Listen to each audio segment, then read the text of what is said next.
Hey everybody, welcome to episode 2 of Beer Frame. This episode we are going to cover a little bit more controversial topic in the, depending on what your opinion is, controversial, but the secrecy behind the Open Championships this year with them not releasing the lane patterns and imposing some fairly stiff consequences for taking video and uploading it that they haven't approved.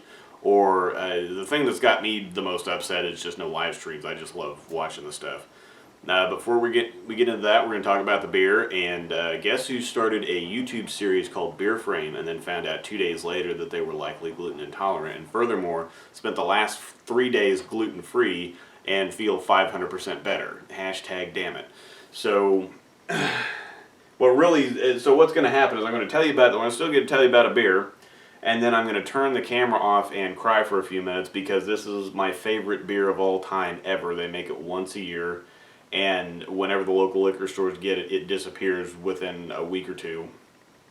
And then, during the episode, I'm going to drink my stevia-sweetened lemon and lime juice water, which is actually very tasty and fantastic, but not quite this stuff.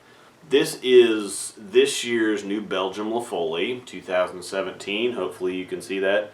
And with all due respect to anybody, especially my brother and company at Norseman Brewing Company, this is my favorite beer of all time. This is New Belgium 2017 La Folie. It is a sour ale. Matured in oak barrels. I'm just going to read you the going to read you the label here. Our traditional Flanders style sour brown is matured in large French oak wine barrels called foeders. I think I'm pronouncing that right.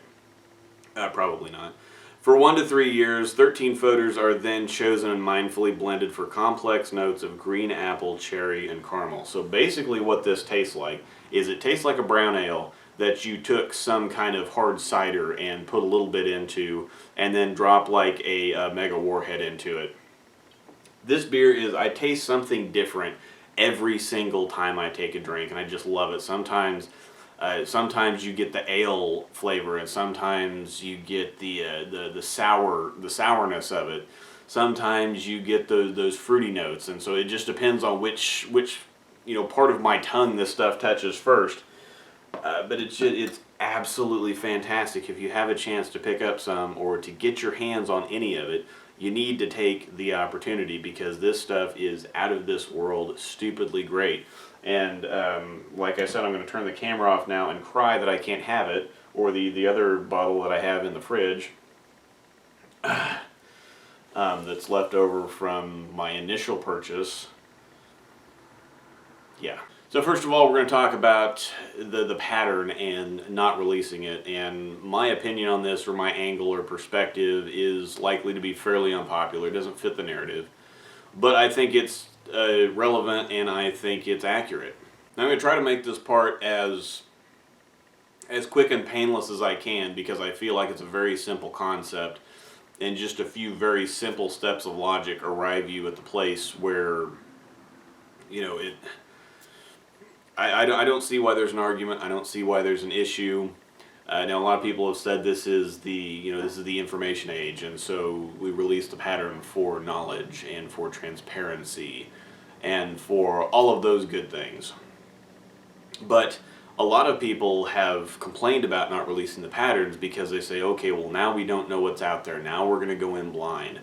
Now we're not going to be able to practice on it for a couple months, and so we're not going to know what equipment to take and blah blah blah. There are some very simple points, some very simple facts that render this argument completely null and void. The Open Championships is the largest participation tournament in the world by a long shot. This year you have over 10,000 teams, so you have thousands and thousands of people that are going to this tournament. And so when they go to design a lane pattern, they want to their objectives are to make it tough, but to make it fair and to make it playable for as many bowling styles as possible. So whether you throw the ball 13 miles an hour and have a 250 rev rate, or you have a 500 rev rate and throw it 18 miles an hour, they want to make it to where you have a chance, or where you're going to be able to play the lanes. They don't want to shut anybody out. So using just a little bit of common sense before you even, I have the list here, I have the stack here of the previous patterns from, it goes all the way back to 2010 that you can find on the website, and I'm going to talk about this for a minute.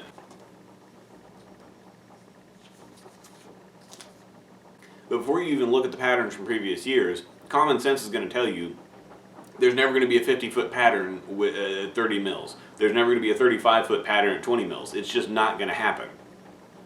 Everything is going to be medium, medium, medium, and even if you don't know what the patterns have been for the last several years, before you even go to look at them, you can arrive at that very simplest of conclusions. So, having the list of patterns, the correct side up this time, we're going to start in 2010.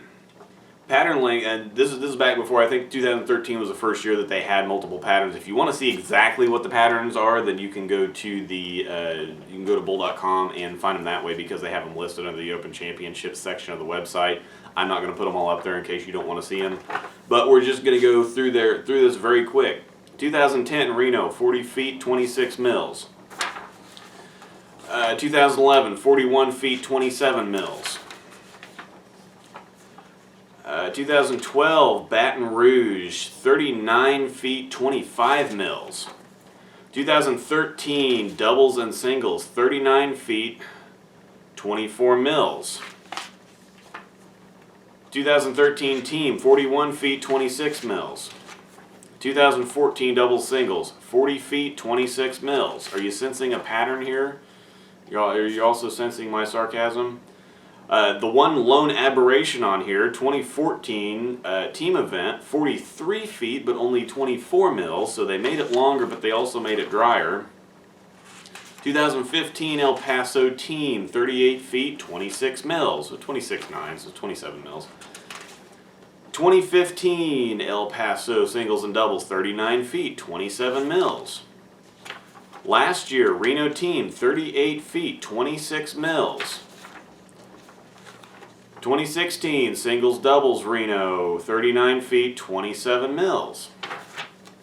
So for anybody that says that not releasing the pattern is a big deal and that they're going in blind, one only needs to go back to all the information that they have for us over the last 6 years, 7 years, and look at the ridiculous consistency of the patterns that they've put out. And especially the last couple of years have been very similar, because I think that they found something, they found that blend, or they found that scoring pace that they like the most.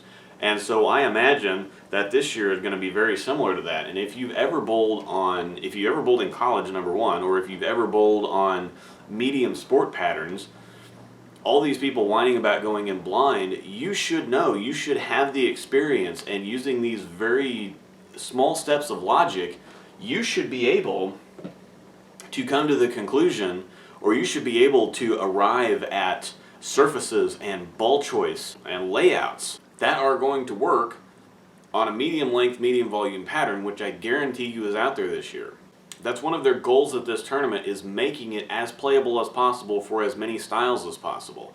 I would imagine that the three major goals that they have to have in designing these patterns is, we want it to be tough, but we want it to be fair, and we want it to be as playable as possible for as many styles as possible. The key thing that stands out to me is that the people that can read a lane graph and understand a lane graph are the people who do not need the pattern information.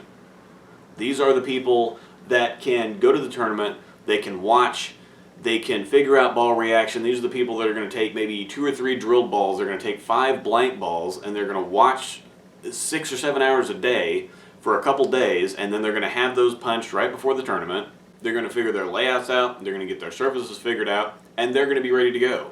And you may think, okay, it's fairly easy to read a lane pattern, but I can guarantee you that 85 to 90% of the people that are going to this tournament do not know how to read a lane graph.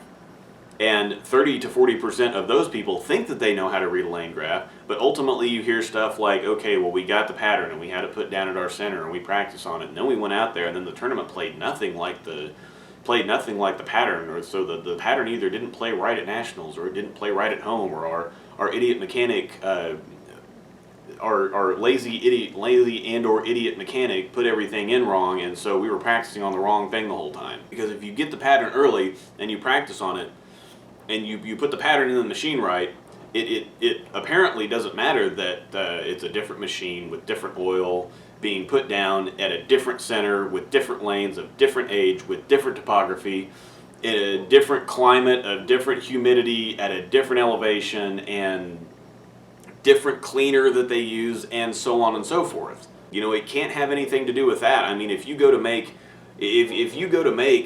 some white chocolate macadamia nut cookies and you get the recipe and you say, okay, well, I don't have this type of flour, so I'm going to have to use a different type of flour. I don't have white chocolate chips, and so we're going to use dark chocolate chips. And I don't have macadamia nuts, so we're going to have to use walnuts.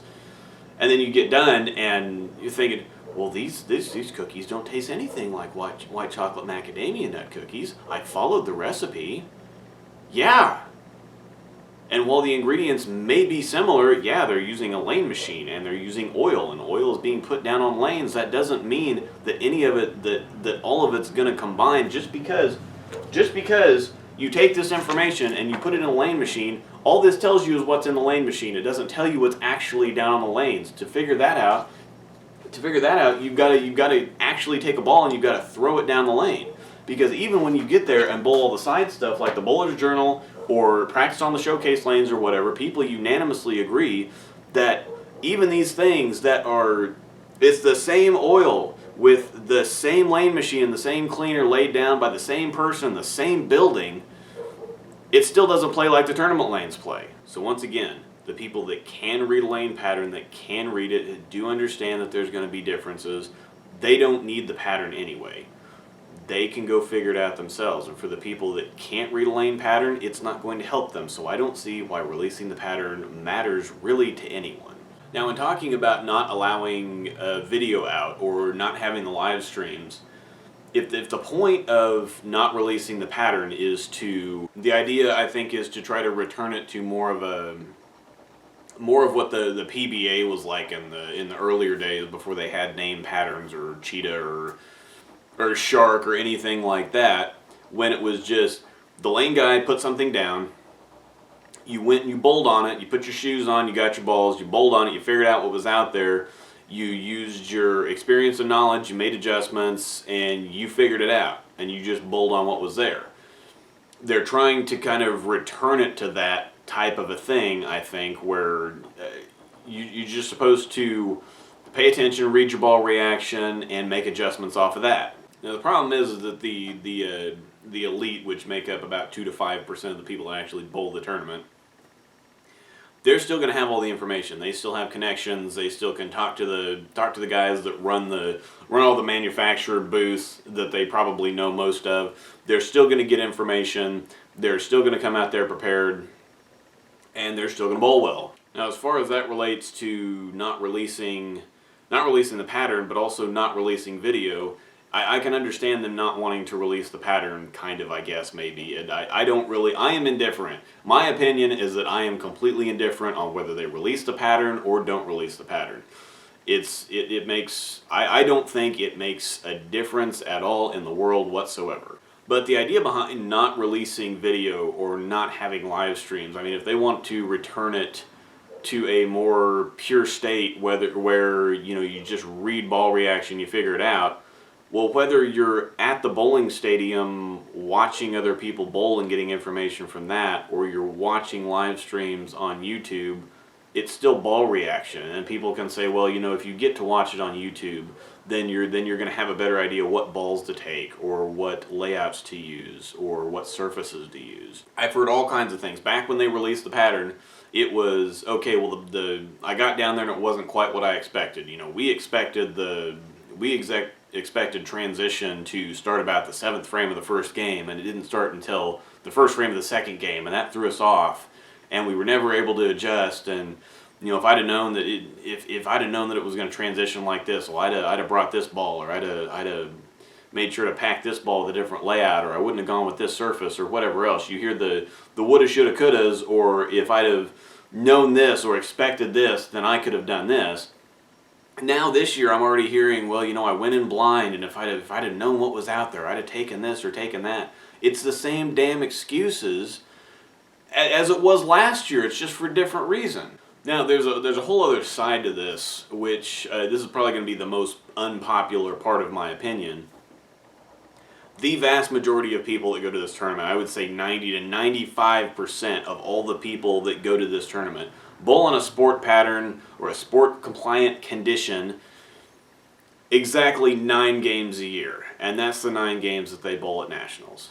This tournament, everybody keeps talking about the prestige, and it needs to, the prestige and the tradition. It needs to be a tough condition. It needs to return some integrity to the game.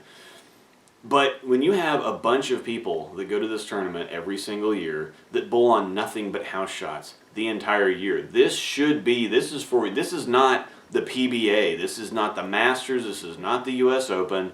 You have people that will bowl their leagues every single year, then they'll go out to nationals, they'll have an absolutely awful time, they'll come back saying how flooded it was, and then they'll go back to their normal leagues. The Open Championships really should be about the core group of bowlers, the 90 to 95% of people that support this tournament and keep it going in the first place. Now, I'm not necessarily arguing for the point that it should be a wide open house shot where singles, it takes 850 plus to win singles every year, and people are shooting 2,400 for all events and just making it a carry and score fest. But I am fairly against the notion that you should put out patterns that are so tough that I don't know how many live streams I watched where you had people that do this, like this is part of their year, like they plan their entire year around this. So you have the people that are, as soon as the pattern comes out, they're practicing and they're talking, and they purposely go later in the tournament so that they can see what happens and develop a relationship between their practice and what they're seeing and what they're hearing, and work for months and months and months, and then they go out there and they shoot 610, 610, 610, which is still good enough to make some money, but it's not nearly as good as they expected to do. But when you have people like this, you have these professional amateurs that can know all the right people and have all the right contacts and be in the right network and have all this information and practice and do all this stuff for months, and they go out there and they get on the struggle bus for 1,800. How on earth do you expect the average league bowler to go out there and have any kind of a chance at all? And you can make the argument that you say, well, these people, they only bowl on their leagues. These people with these averages shouldn't compete in the first place. Well, you know what? That's probably right. The people that have put in the time and made the sacrifices and put in the effort and have gone through what they've gone through to be as good as they are, yeah, they should probably win the stuff the majority of the time.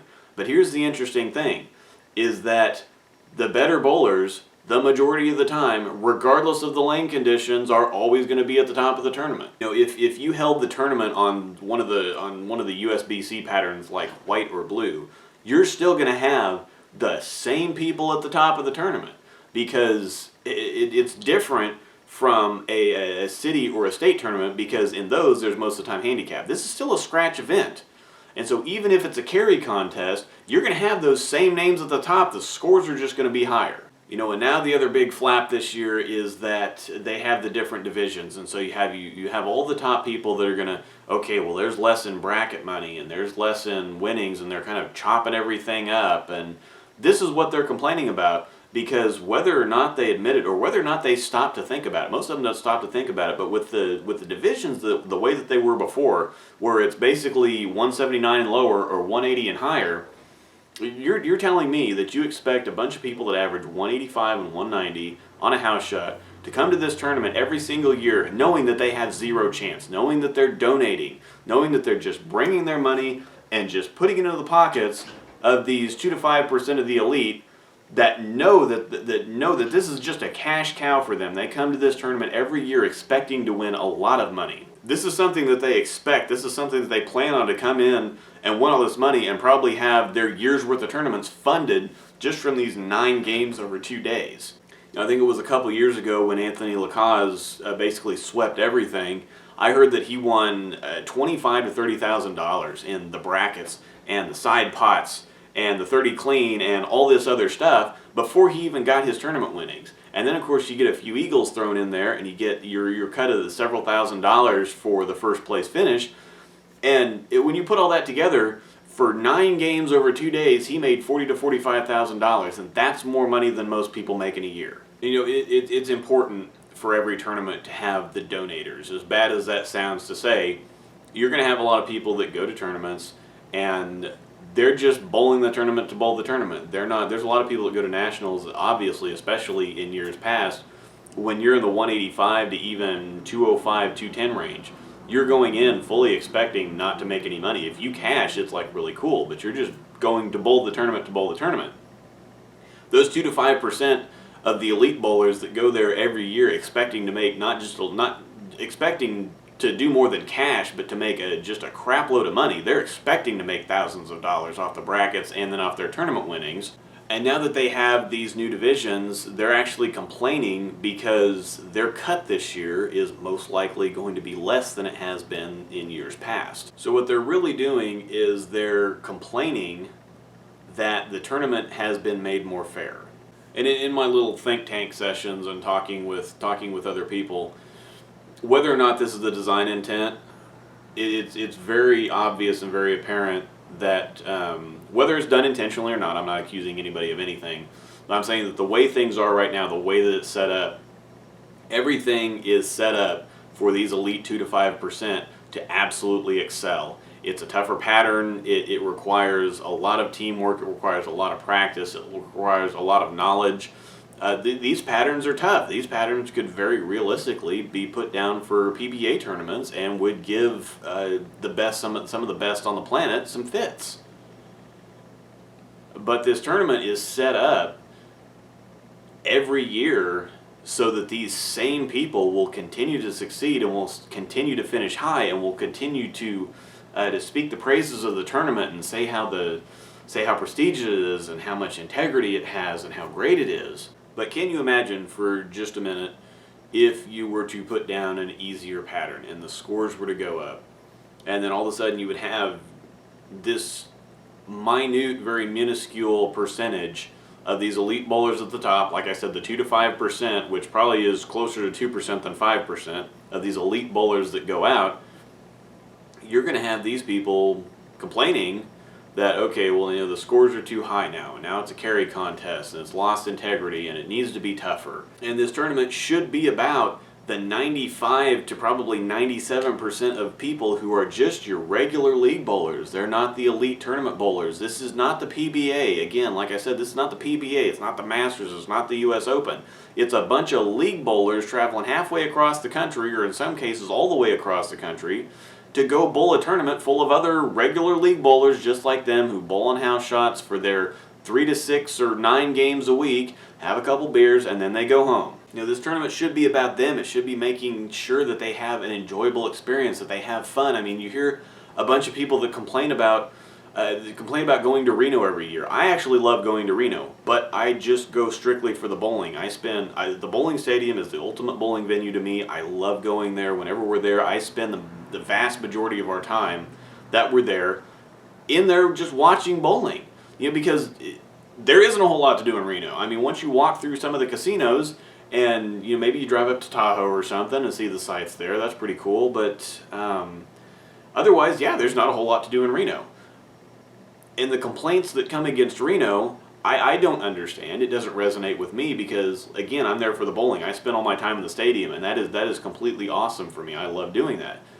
But the majority, the vast majority of people that go to this tournament are going there to have some fun and go on a vacation. And can you imagine, can you think about these people that go to the tournament and bowl awful every single year? These are people that do not ever see a tough pattern. Maybe a lot of these people do not even have the opportunity to see a tough pattern. So they go in, they bowl awful. They complain every year. They say, I don't know why I even come to this tournament, just to come out here to Reno every year and bowl awful, and then go home, and then next year I'm going to get talked into it again. It's going to piss me off again. Or why do we have to make this so brutally tough that the people that support this tournament, the people that are the reason this tournament exists, your regular league bowlers that make it possible for these elite few to come in and basically bankroll their entire year, or to come in and make a significant portion of their earnings for that year off of this tournament. Why are we taking advantage of all of these people just to support these elite few?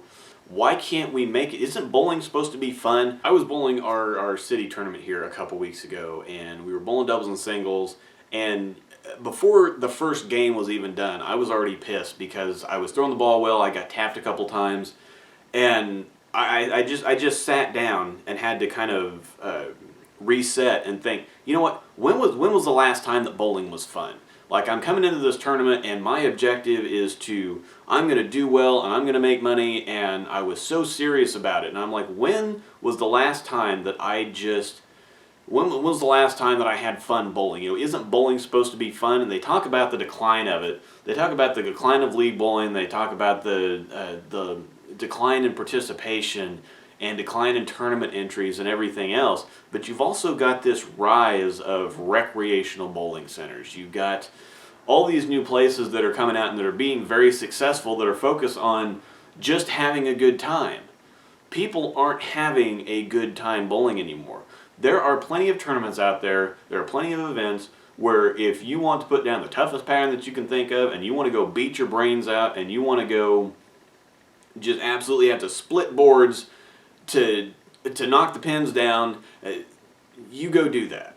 You go do that. If that's the way that you have fun bowling, you go do that. You don't have to imprint that on everybody else. You don't have to say, okay, well, bowling we need to have integrity again, and we need to have this, and you know, it needs to be hard again, and let's return it to the the 80s or the 70s when bowling was really big and bowling was really popular. And when people talk about that, they naturally, whenever you have an argument for something, you're going to use whatever examples and whatever suggestions or whatever points that are going to support your argument.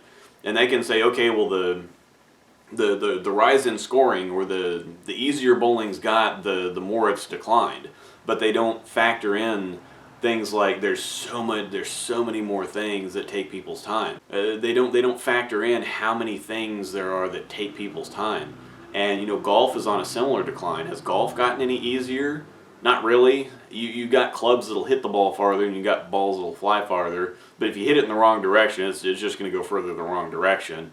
Golf is still a fairly tough game. It's been made slightly easier, but it's still a really tough game. So if you use those parallels, just because bowling is on the decline, it doesn't necessarily mean it's because everything's been made easier, or that somebody can walk in and not be very good and shoot these honor scores, so they got 300s or 800s all over the place, and they think that this is why bowling's on the decline.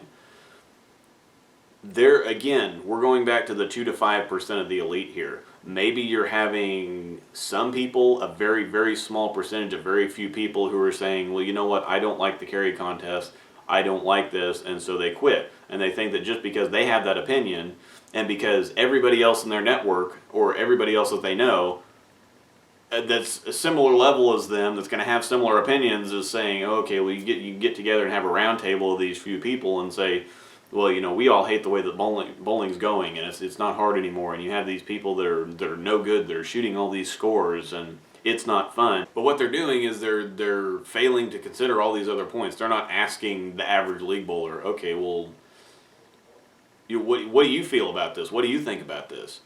Because you can't. This is the thing that is the most ridiculous to me about this whole situation, is that every single decision they make is based not off of total scoring pace, but it's based off the top 10 scores. Or it's based off the highest score. They want to keep the highest score at this. Or every change they make is based off of what the elite 2 to 5% think, or how it affects them. They don't seem to care about the rest of the tournament, or the other, tens of thousands of people that support their tournament. They don't ask them about it. They just, for some reason, got some idea that they want to put in place, and some way that they want to run the tournament, and it's all based around a very tiny, small, minuscule, minute portion of who actually bowls their tournament. So now that I've gone off the rails a little bit, I'm gonna get back to the main point the main points, which is having the pattern or not having the pattern, it doesn't matter. It really doesn't. The thing that I'm most frustrated about or upset about is not having the live streams. And it's not to get information from, it's just because I like watching the live streams.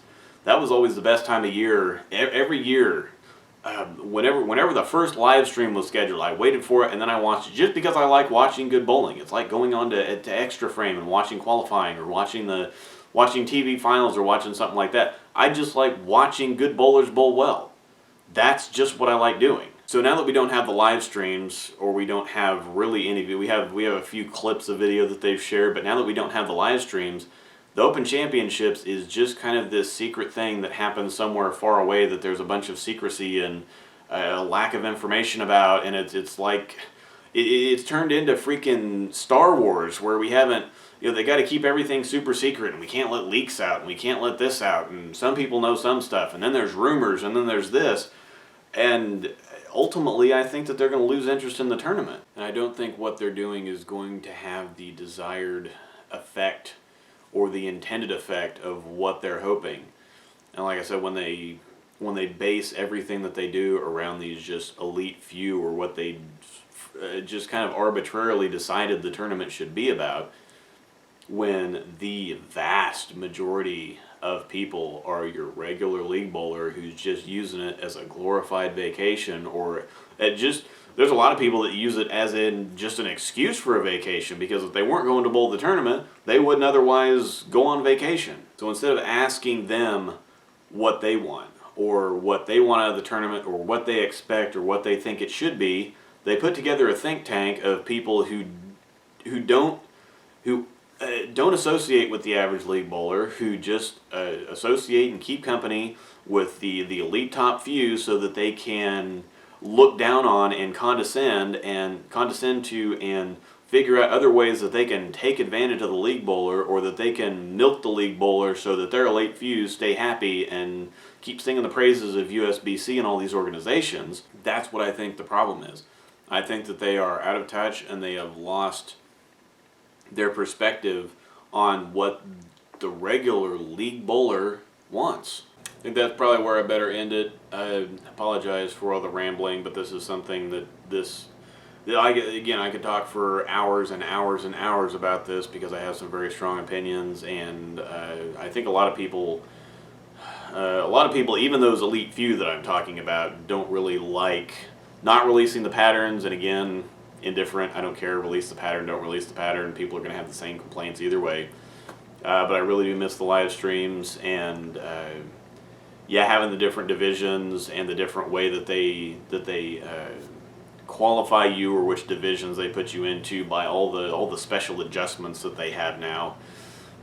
People can argue that it chops the tournament up a little bit too much, and I can see that, but at the same time, it's a scratch tournament, and I don't think it's fair in the least to have these elite few in the same division as the 180, 190, 200 house shot bowlers that only ever get to see a sport pattern once a year. Anyway, that is it for Beer Frame episode 2. I haven't decided yet what my topic's going to be for the next one, but we'll see you there. Thanks for watching.